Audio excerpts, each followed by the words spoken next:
All right. Well, welcome everyone to this panel that's looking at sport for development.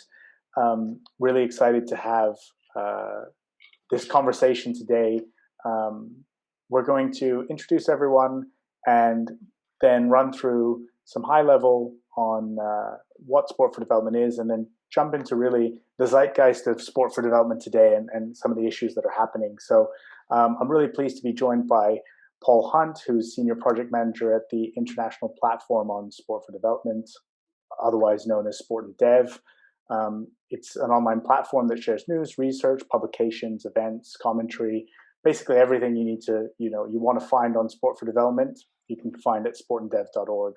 And they're really a network of over 1,000 organizations across the world.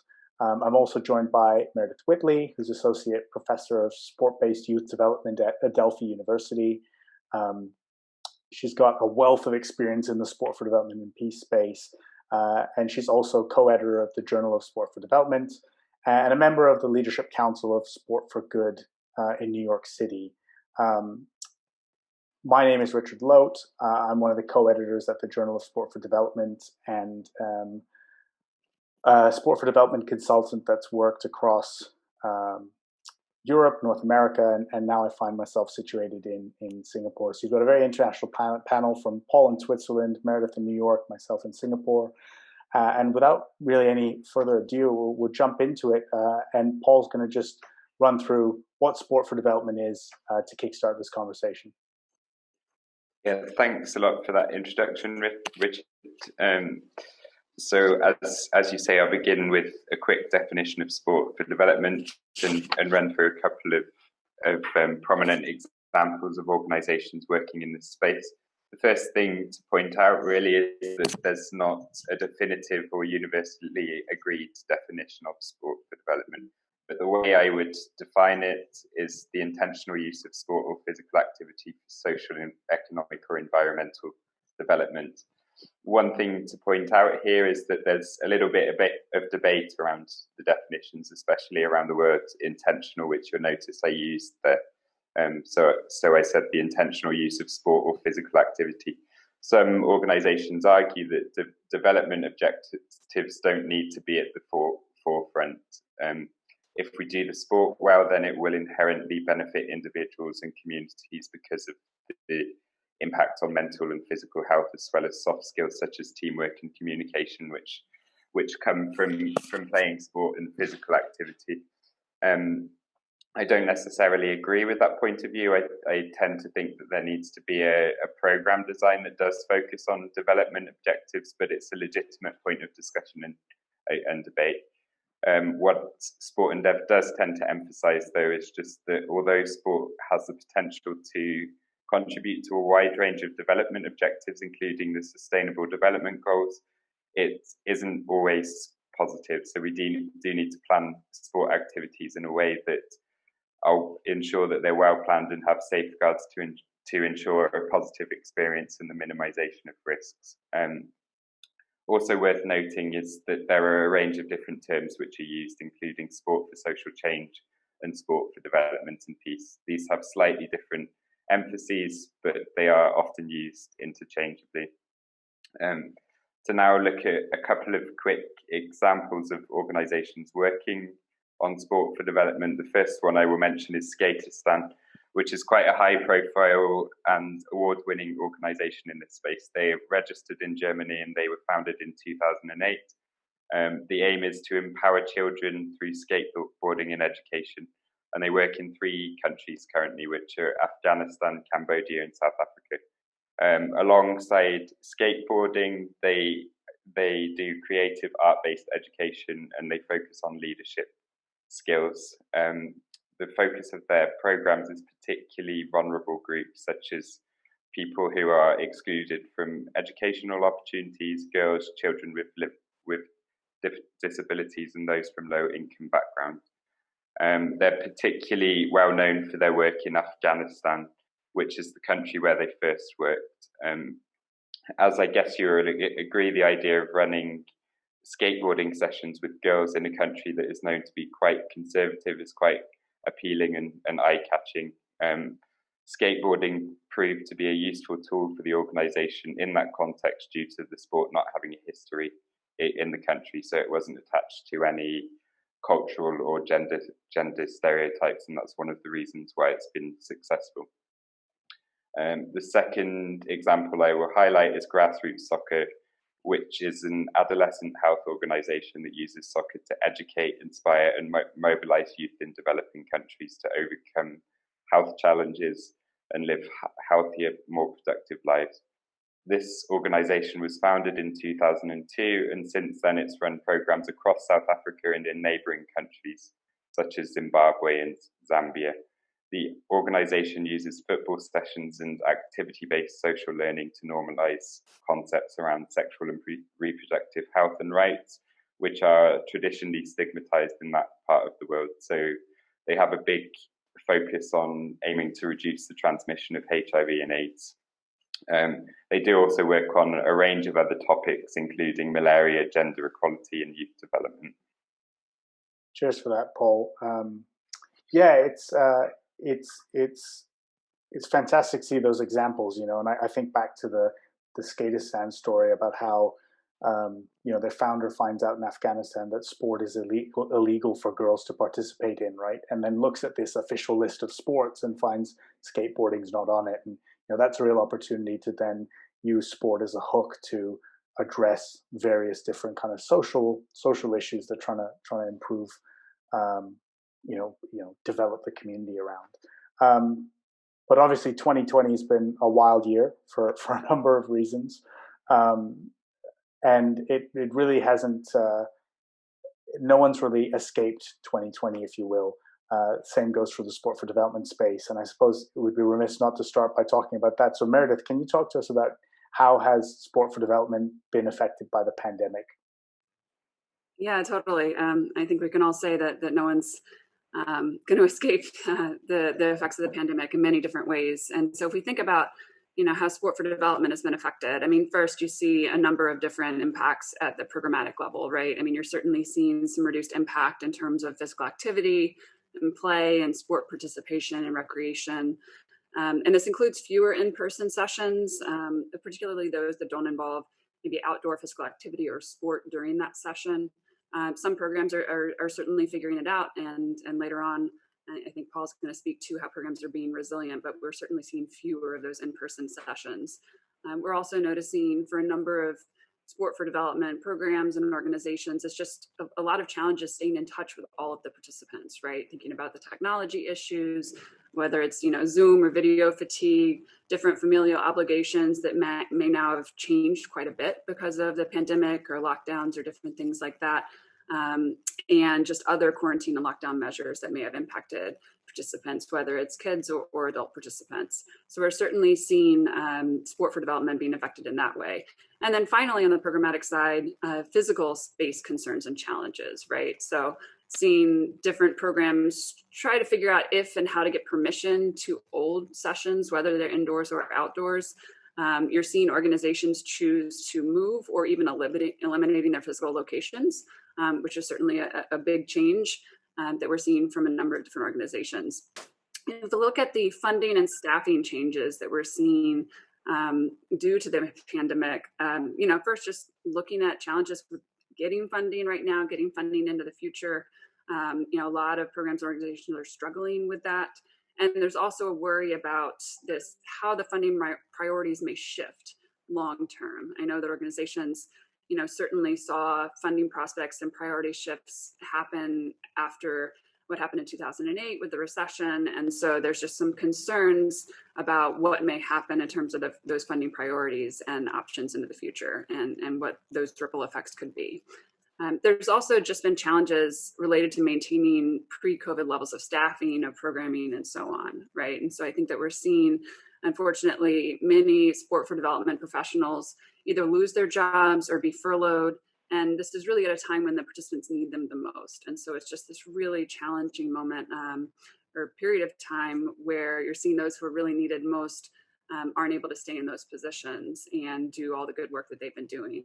And it could lead to a long-term concern about possibly brain drain, right? So thinking about all the different sport for development professionals going into maybe right now choosing to go into different lines of work. And possibly you could lose a generation of trained coaches and trained professionals in the sport for development field and what that could do for the field. And I'm going to turn it over to Paul in a little bit, but just in thinking about how organizations are being resilient, one thing that we have noticed, and this is how sport for development is being effective, but also how they're starting to think about changing their approach, is taking more responsibility for the mental, emotional, and social health of their participants, right? So maybe they're not doing as many in-person sessions, or not doing as much as they normally would related to play or physical activity or sport. But we are seeing organizations start to hold different types of and different amounts of one-on-one or group support sessions for their participants, but also helping them address practical concerns. Hey, you need to get internet connectivity or computer access for your education, or you have really challenging realities for their participants, such as in a lockdown, being stuck maybe in an abusive or neglectful environment. And so what organizations can do to respond to that and help their participants most. And so that's just kind of one thought. And I think Paul's going to take over and talk about how organizations are being resilient during COVID, and kind of help us explore that and think about that more comprehensively. I think there's a lot you've captured there, Meredith. Particularly, I think when we look at the ability to adapt to the pandemic, right? It's so easy for us to just think that we can go online and work from home, but actually it raises a whole number of other potential issues around connectivity, and particularly in some of the communities where sport for development is most needed in emerging economies. There are all sorts of amplifying effects or factors like the digital divide. It's funny, I look at the sports industry as a parallel, and it's very easy for them to find ways to push through COVID through biosecure environments or otherwise. But they've got large economic incentives to do that. Sport for development organizations don't have the luxury of being able to push through, particularly also, when you're dealing in vulnerable communities and with young people.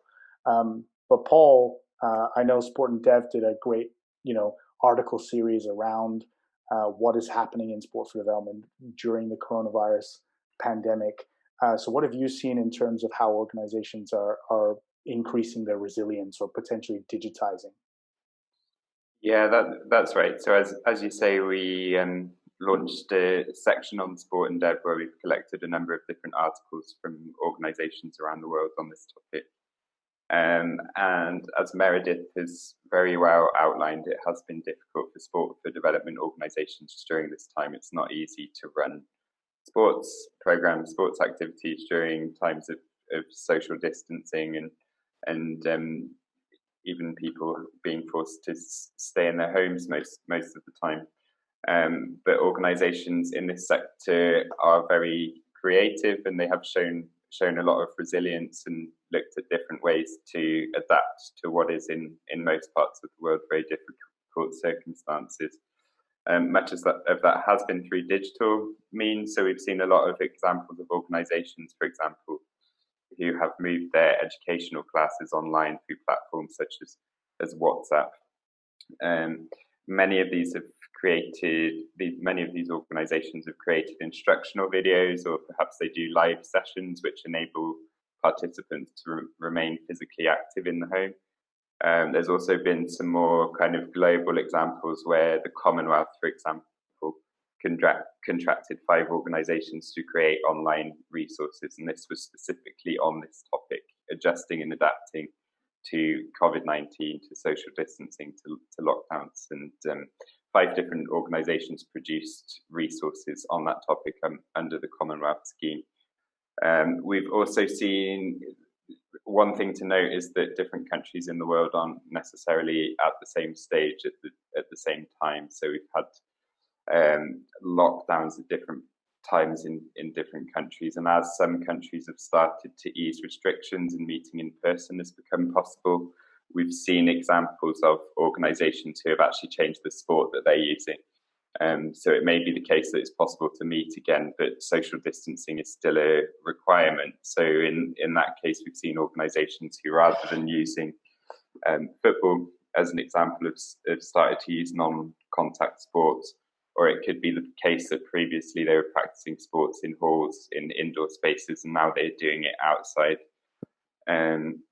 There's also been organisations who have been much more directly hands-on involved in the response to the pandemic in their communities. So through things like distributing masks and hygiene kits, or educational resources, how can people make sure they're safe during this time, in areas where there's been a crisis due to the lack of opportunities to work, that we've seen organisations who have been involved in distributing food parcels. So there's really been quite a range in terms of the response. More broadly, an interesting point to note is that topics such as online learning have become more prominent during this time, not just in sport for development, but I think sport for development has been relevant to this. We launched a course in the summer actually with the Australian government and the Commonwealth, but there are also a number of different other online courses. I've seen courses on child safeguarding, courses on how to use sport with refugees, as examples. Other than that, there's been a proliferation of webinars and online events, which I'm sure we've all seen. And then there's events such as this one, which would usually take place in person, but are now moving online. I think this is an interesting point of discussion because I see some opportunities there, although we will all agree that the pandemic is having an overwhelmingly negative effect. It has been the case historically that conferences take place in parts of the world that are wealthier most of the time, such as in Europe or North America. There are exceptions to this, but you can argue that there's a bit more of a democratization of knowledge sharing, because now there are more online opportunities for people in different parts of the world to get involved. But Richard, in your introduction there, you raised a very important point about the digital divide. So as things move online more and more, we also need to be aware that not everyone has the same access to connectivity. Although internet access is improving around the world, the most vulnerable communities, especially in lower and middle income countries or in rural areas in those parts of the world, don't have the same access to internet. So I think that's an important thing that we should be aware of during this time. Yeah, it's funny, isn't it? Sport is inherently social, and I suppose that's half the problem in trying to ward off a pandemic. I mean, today I discovered, I don't know if you'd call it a sport. I'm going to call it a sport. It's a Japanese sport called Tao Boshi. And if you don't know what that is, I encourage you to Google it, watch a YouTube video. It's phenomenal, but it involves up to about 100 people, all literally within less than arm's length distance of each other. And it occurred to me it might be a very long time before a sport like that is able to be played again, just because of kind of these public health restrictions. So digitizing can be quite difficult. But, with that said, I think one of the things that we need to consider is when the world does get back to looking forward, moving forward, sport for development as a tool has been to tackle some of our society's kind of most challenging social issues. And with at least some of the forecasts of how our communities might regress and take steps backwards because of the public health restrictions that are put in place, I get the impression that there will be a necessity for sport for development as a tool for recovery moving forward, and I know Meredith's going to touch on that after this. I think one of the things that is interesting while we kind of consider where we are today and take stock is that there are a lot of opportunities for sport for development moving forward. And I think the future of sport for development and peace is quite interesting. One of the things that's come up a lot recently is the fact that the physical sports world has kind of had to go on hiatus and return without fans and in limited capacities. But esports and kind of competitive video games seems to be rising and growing faster than ever because it's quite suited to people having to stay at home or be restricted so long as you have access to an online competitive environment. And I think it's hard to ignore the rise of esports, but one of the opportunities is to start looking at esport for development and how potentially in cases where the delivery of physical sport for development programming is impossible, where esports can kind of swap in for a physical sport so that you still have the hook to engage young people and get them participating in a sport, but consequently digitize that programming so you still have those same outcomes getting achieved through your work. I think as with all sectors, technology probably plays a pretty big role in the future of sport for development as it does with other sectors.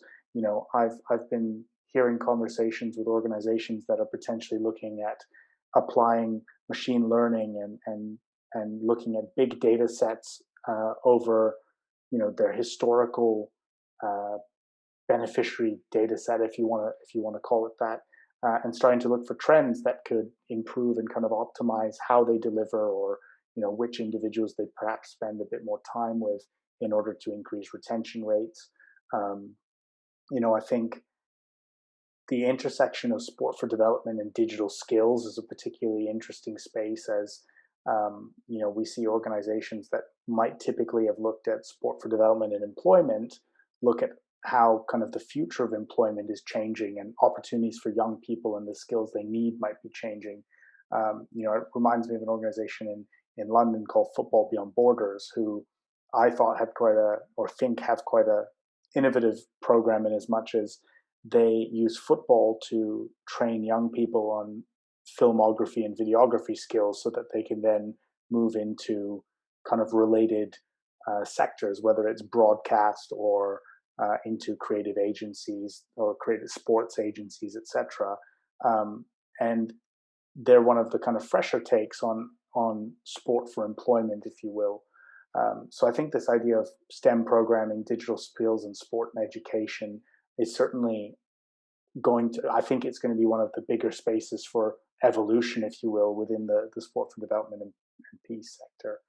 And I suppose also, as we look at the sustainability of these organizations, particularly as, you know, programming gets halted or suspended, I think there's very much going to be a shift towards more social enterprise-based models, something that breeds a bit more sustainability with alternative revenue streams. But certainly there's no denying that as we look to recovery, I think sport for development will play a very complementary role in kind of the other recovery, you know, mechanics as we try to get society back on track and minimize the impacts and damage of the coronavirus. But that said, moving forward, Meredith, you've been patiently waiting. What does sport for development and peace's role look like in society moving forward? Yeah, wonderful question. I mean, I think if we first, there's many different routes to consider here and possibilities and opportunities. I mean, I think if we first focus on the personal development side and the opportunity for programs and organizations to provide really meaningful support for participants. I mean, I think first, just thinking about the different economic challenges that we're seeing right now for individuals, for families, for communities, just thinking about what are ways that support for development programs and organizations and other actors in this field really offer and support educational and employment pathways for participants, right? And thinking about, I think that there's a huge opportunity there, and I challenge all of us to think about ways that we can really make that happen, because it's certainly necessary.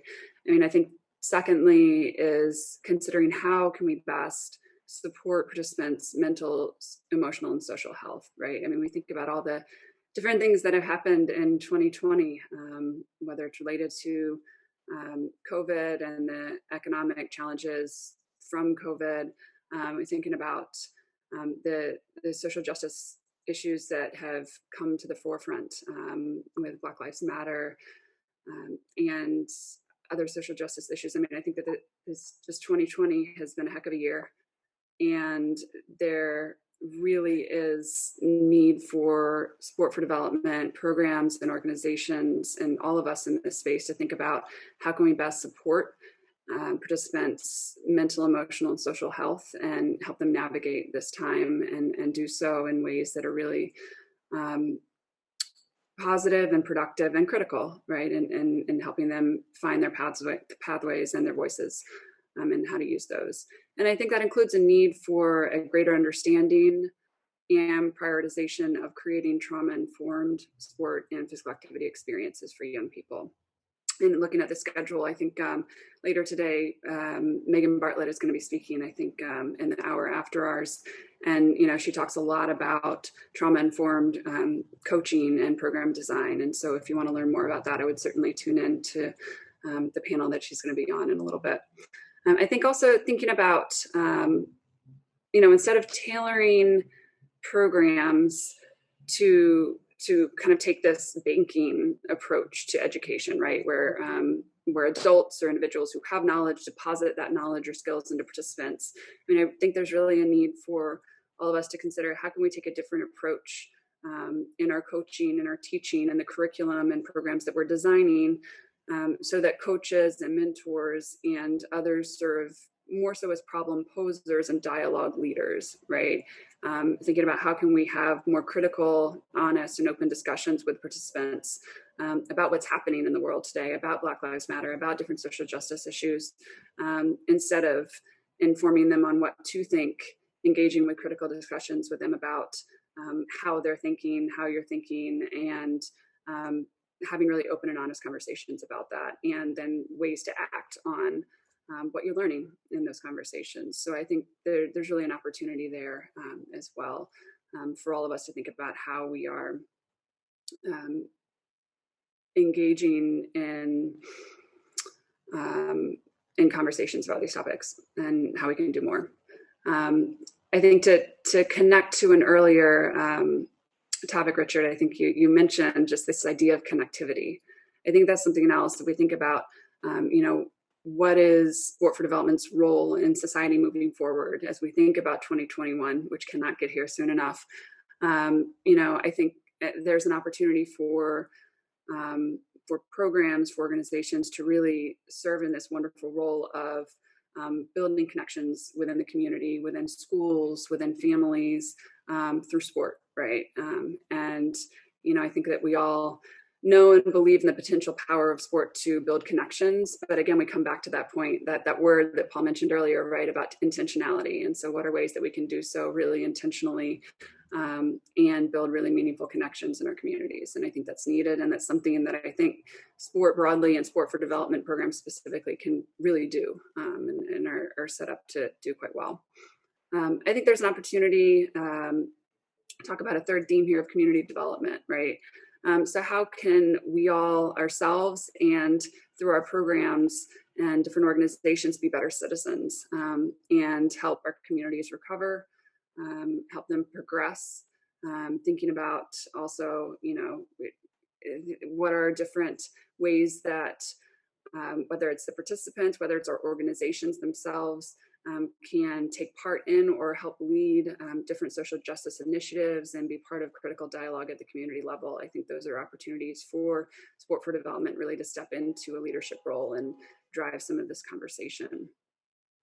And then two other themes I just want to mention, and then we'll see where the Q&A goes with this group is, I think there's an opportunity for, and I think a great need for greater advocacy for the field for sport for development, right? There are some really interesting recent examples here in the United States. For example, the sport for development and pay-to-play sectors came together recently in New York City. There was, I think the New York City Parks Department decided not to provide access to a number of different organizations and such to use their fields, right, for this fall. And that was going to prevent many, many different participants from getting an opportunity to play and be outside and be active. And you saw the sport for development sector and the pay-to-play sectors come together locally here in New York City and advocate for changing this. And they did get that permitting decision reversed, which is really exciting. And then there's a broader play coalition here in the US as well that's looking at advocating for sport broadly and then sport for development specifically. And so I think it's thinking about what are ways that the sport for development field can be more active and more engaged in advocating for the field and advocating for the participants and communities that they're serving. And then finally, I think that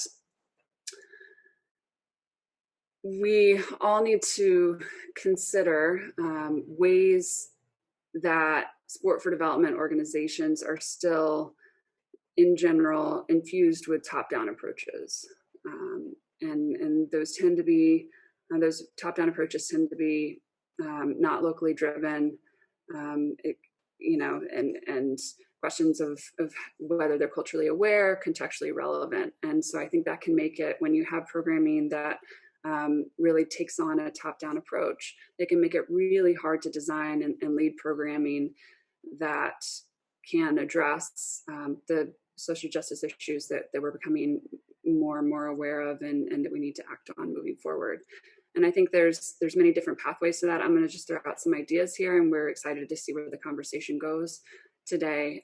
First, I think that includes supporting local leaders, whether it's to develop their own initiatives to address local issues and provide funding for those new initiatives, but also support those existing initiatives that are already in place and that we're seeing some of those not be able to continue because of the lack of funding and support right now. I think there's a need for hiring more local leaders in senior leadership positions in different programs and organizations in the sport for development field.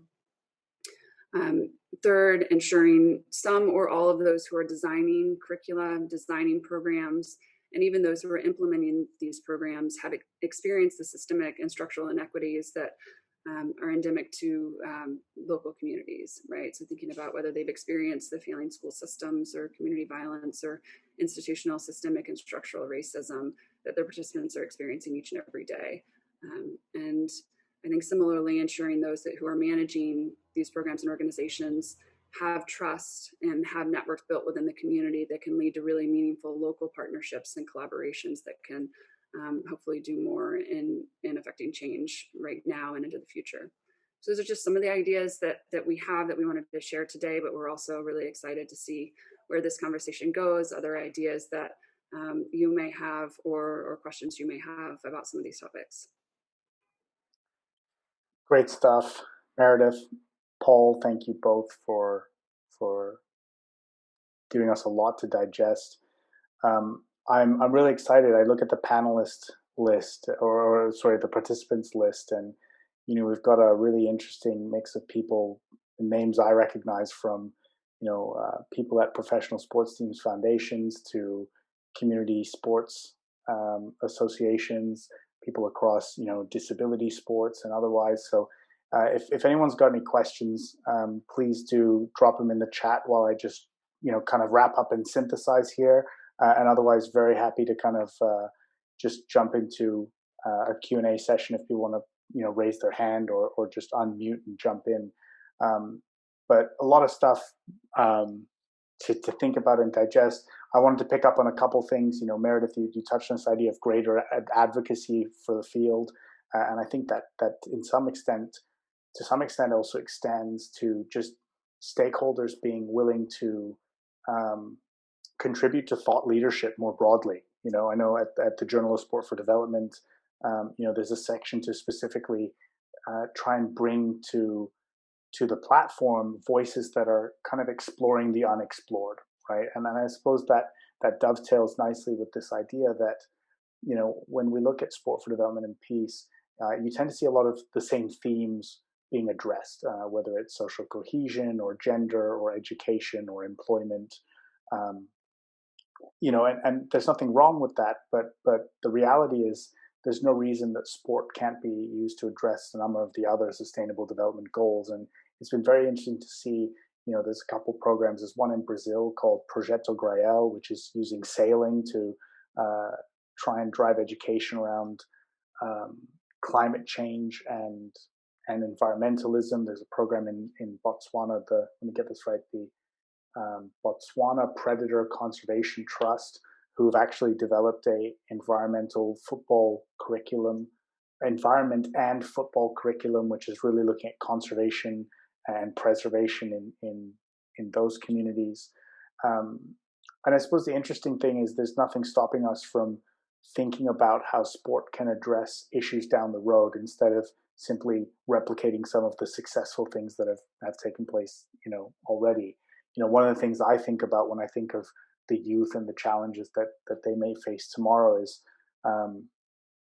technology has been a gift in many ways, but, for anyone that's watched The Social Dilemma on Netflix, you can understand the flip side of that, right? And we see this fragmentation in society as a result of, the social platforms that we're using. And considering sport for development is used as a tool for social cohesion in so many ways, how do we evolve those programs, right, to address some of the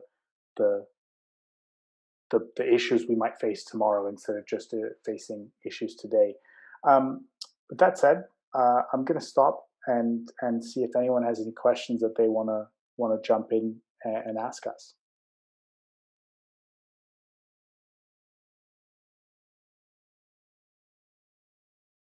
I feel like we need the Jeopardy music right now, as we wait for someone to jump in. Hey, Richard. Howard, I see you've unmuted. Hey. Yeah. How are you doing? Hey. Tell us what we can answer. Yeah, good to see all of you. This is an excellent panel. It's three of my favorite people who know what they're talking about in this space. I'm really curious. So I know this is a topic that's come up. I think, Paul, it was certainly on the, came up in, within the sport and dev platform. It's that age-old question of where does SDP live?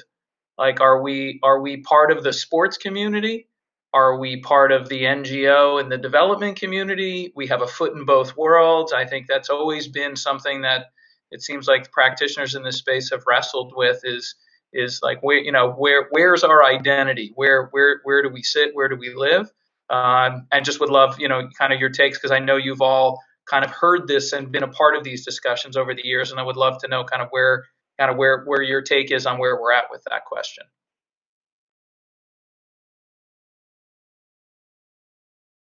Or Paul, do you want to go first?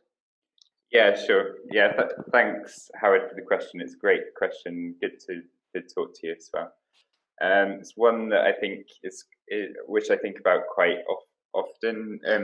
What I think my initial response here is that sport for development is fairly unique in its ability to bring together such a wide range of actors who are somehow involved in or related to this space. So that can include NGOs, it can include community sports clubs, international sports federations, universities, governments, UN agencies.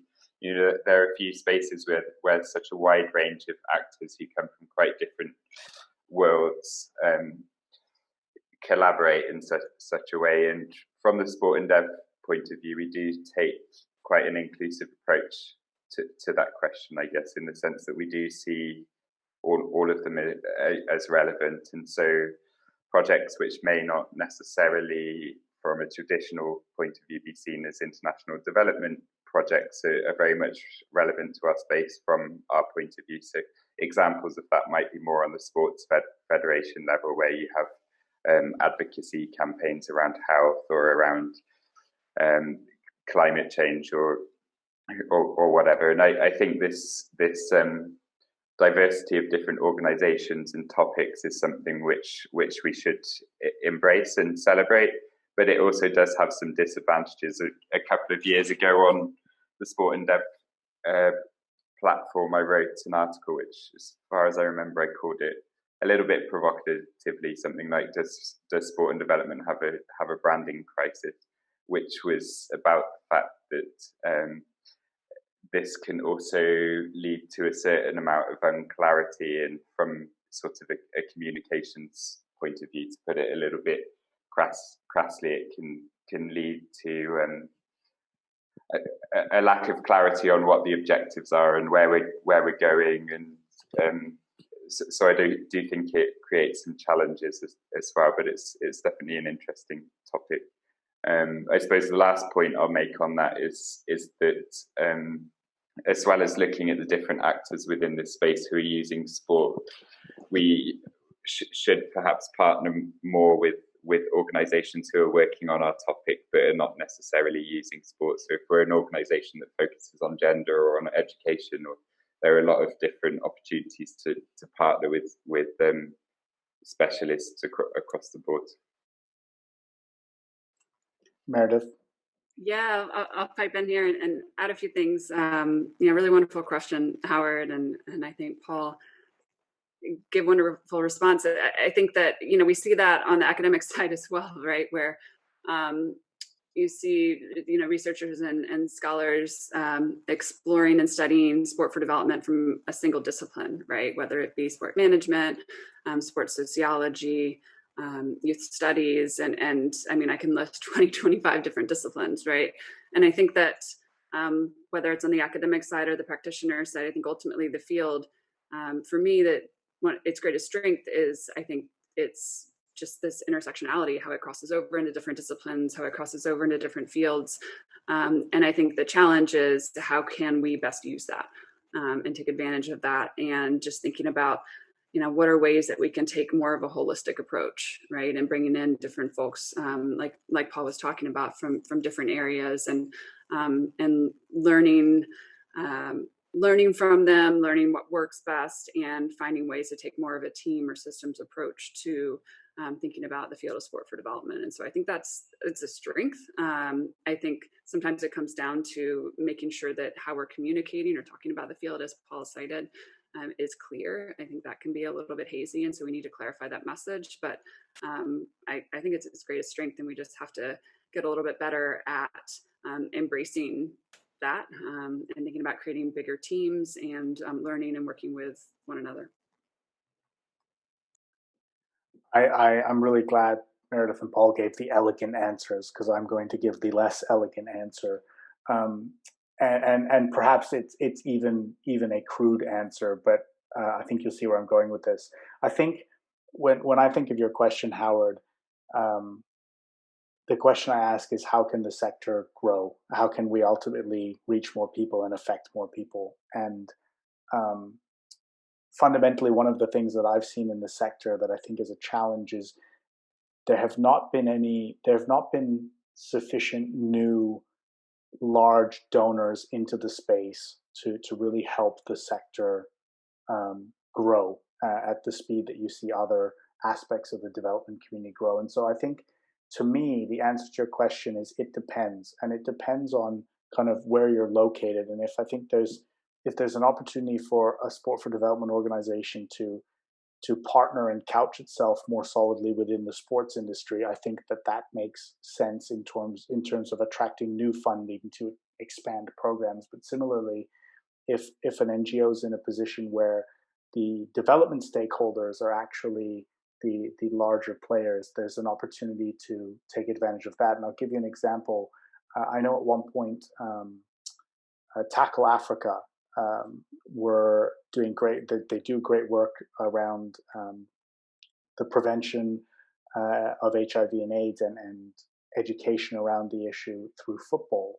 And interestingly, they were approached by Plan International, and a collaboration with Plan brought them a level of funding that allowed them to scale their program to kind of new heights, because fundamentally, these large development organizations like the ones that Paul mentioned have larger sources of revenue and funding to invest in these kinds of interventions.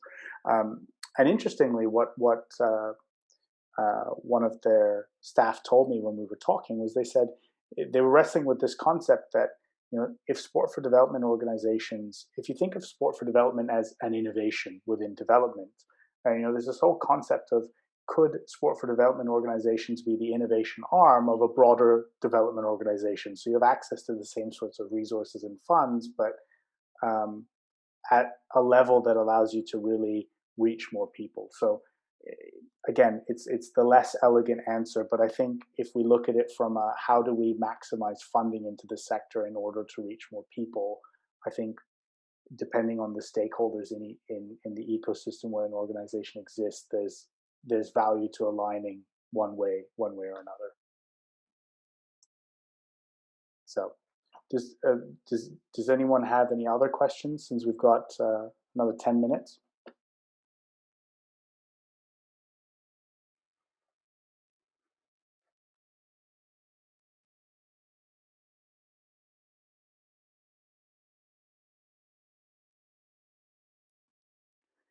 Crickets. I joke with my students that I'm very good at staring them down until they're specific questions. I guess it's different when we're staring one way and you know, you can't see anyone staring back. Totally. I mean, on that note, just, you know, looking forward, or do you, Paul or Meredith, have any thoughts on areas you would like to see explored a little bit more?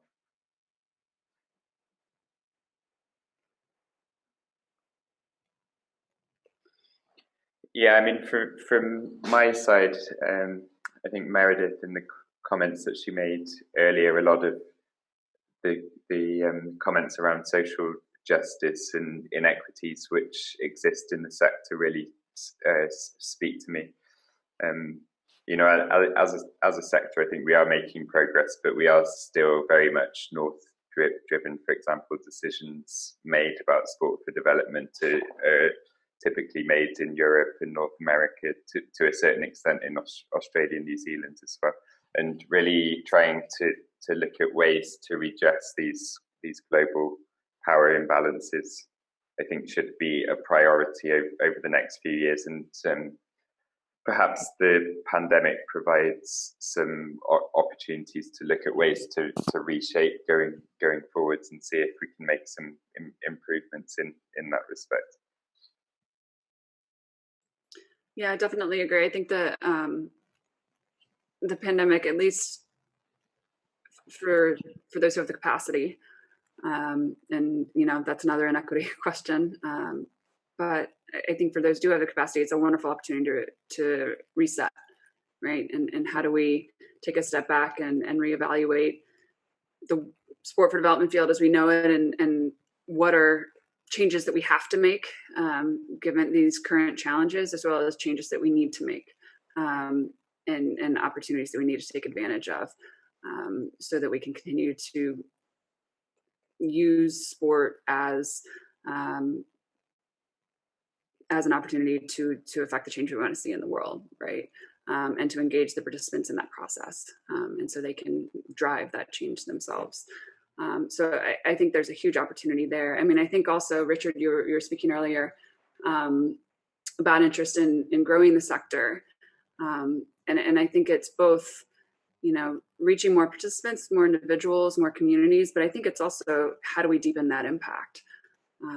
And so I think that, you know, the sport for development field, as others, has been critiqued at times in operating in silos, right? Whether it's the overall field or individual programs or organizations, or even each of us as practitioners or academics or what have you. And I think what are ways that we can break those down, ways that we can, you know, take advantage of the different partnerships and do more. And I think, you know, a lot of what I've been thinking over the past year or so, and I'm thinking more and more now, is how do we take more of a systems approach to change? How do we collaborate with one another? How do we understand what's happening, let's say in one single community, and all the different actors in that community, and, you know, what's happening, you know, before kids come into our program, what's happening after they leave, and how can we deepen the impact we have, not just for their lives, but for the overall community. And so I think about, you know, not just the quantity, but the quality piece, and ways that we can do that system-wide. It's interesting that you talk about that, and actually to touch on something you said, Paul, you know, talking about these, you know, the imbalances, right, that tend to skew more north than south. it's interesting because there's a lot of reasons why that's the case, and a lot of it is potentially tied to funding and where capital lies. But we also see that in the academic space, right? Like a lot of contributing authors come from a small handful of countries, and a lot of the reasoning behind that is because of where institutions that research and practice sport management research are based. So it's there's very much an infrastructure issue as well, right? Like you don't have the bases necessary in the places you want to try and balance out that power. So to ask the kind of $1 million question, how can we start to overcome this, right? Because it feels a bit chicken and egg, right? You want to shift the balance further south. You want to have a more equitable contribution of voices from more than just the handful of countries that currently are kind of leading voices on the topic. But the way that we're set up is that we need something established there before we can get that. So if you have to come up with hacks or ways around that, short of getting a funder like the Bill and Melinda Gates Foundation or Comic Relief or Laureus to just literally uproot and say, we're moving our headquarters to the Philippines, right? And making a shift that big, which seems unlikely. How can we hack our way through this and try to move the needle? Got a couple of quick examples. One is on the funding level. Women Win have been involved in coordinating a couple of pooled funding schemes recently. So if there's anyone that doesn't know, this is an organisation that uses sport for the empowerment of women and girls, and they've worked in a lot of countries around the world, but they're based in the Netherlands, and they talk a lot about the democratization of fundraising schemes. And not being involved in it, I'm not the expert on it, but from what I understand, it's based on a kind of governance structure where you have both grantees and the donors on this governance structure and making decisions on how the money is spent, and even on new grantees that are awarded funding. It's also unrestricted funding, which is quite an important thing from the grantee point of view. And it's a pooled funding scheme, so they've looked at it. They've looked at a wide range of different potential donors and who could contribute to this, and brought them in. So you have a wide range of different organisations from different parts of the world, and also in this funder grantee relationship is one where there's typically a power imbalance. So it's quite a good example of one way that can be addressed. I view it as quite innovative at this point. I'd love to be proven wrong on that, and discover that there are more similar schemes around than I'm aware of. But I think it's an example of a different approach. Yeah, and one other idea just to share, I just shared in the chat a link to this, is the possibility of having place-based sport for development accelerators, and so thinking about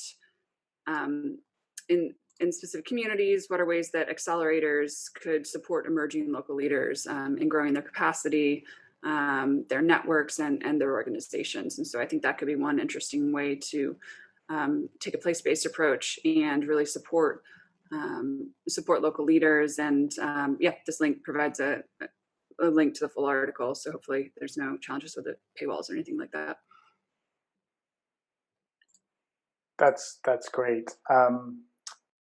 We've got a couple more minutes. If anyone's got one last question to chuck in, I'll give it a few seconds if someone wants to unmute and say something. But otherwise, Meredith and Paul, thanks for joining. I do enjoy how international this panel has been, at least in terms of where we're located. Really grateful for all the participants that joined us. I hope that there was something useful in this for everyone. Certainly, I've been told that this session's been recorded, so it will go up if you want to revisit anything that was said or share it with someone that wasn't able to join us today. certainly, if you've got any questions or you want to follow up with any of us directly, Meredith's just dropped her email within the chat window. I know we're all quite easy to find on LinkedIn and things like that. So please don't hesitate to reach out. We've all got to stick together and help each other through 2020 and through 2021. So if there's anything else we can share, please do get in touch. And otherwise, thank you all very much, and I hope you enjoy the rest of the programming today. Thank you, everyone. Stay safe. Everyone. Thanks very much, everyone.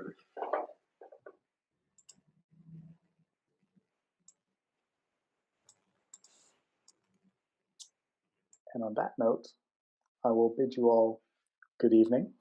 and I'm going to go to bed. It's 1 a.m. here. Have a good day, everyone, and we'll see you soon. Good night. Thanks for staying up so late and for doing such a good job with the moderation. Good to see both of you. We'll talk to you soon. Yeah, you. Bye.